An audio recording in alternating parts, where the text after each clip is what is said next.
alis sa baba. Diyan natin pag-uusapan yan mga idol. Gusto mong malaman ano yon? Tapusin ang ating video. And once again, please do me a favor. Please do subscribe and click our tiny notification bell so that you'll be updated every time we have a new upload videos. Disclaimer din, ang mga videos po natin ay para lamang po sa may bukas ang kaisipan at may malawak na pang-unawa. Kung wala po tayo nito, maaari na lamang pong mag-skip at mamili ng mga videos na nararapat para sa inyo.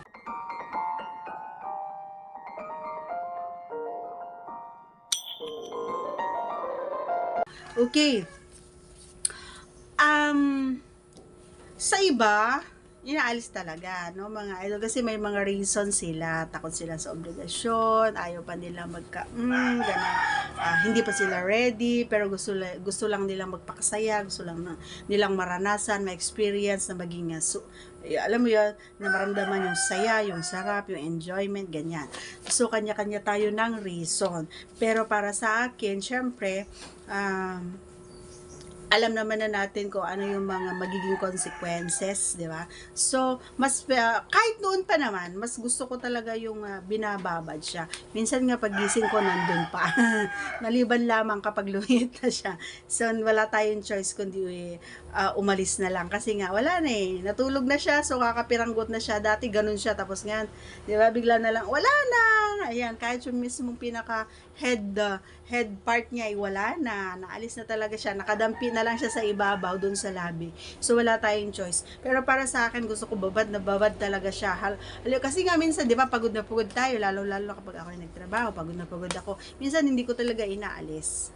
Oo, kasi pag inalis mo yan, sayang, matatapon. Di ba? At saka magkakalat, kumbaga, lalong-lalo na kapag bagong palit ka ng bedsheet and then magkakalat, maaagos lang siya. So, sayang. And then, magpapalit ka ulit ng bedsheet. Diba? Maglalaba ka ulit. Ganon, sa patrabaho. So, ang ginagawa ko, hinahayaan ko lang and alam mo yon, yung pinapakiramdaman ko hanggang sa unti-unti siyang naaalis. Yan. So, masarap para sa akin yung ganong proseso. Hindi ko talaga inaalis. At kahit siya rin yung nagtatrabaho, kahit siya yung nasa taas, hindi ko siya hinahayaang, alam mo yun, na alisin. So, nagpapagaan lang siya. So, sinasabihan ko na wag niya munang alisin. Sayang eh, di ba?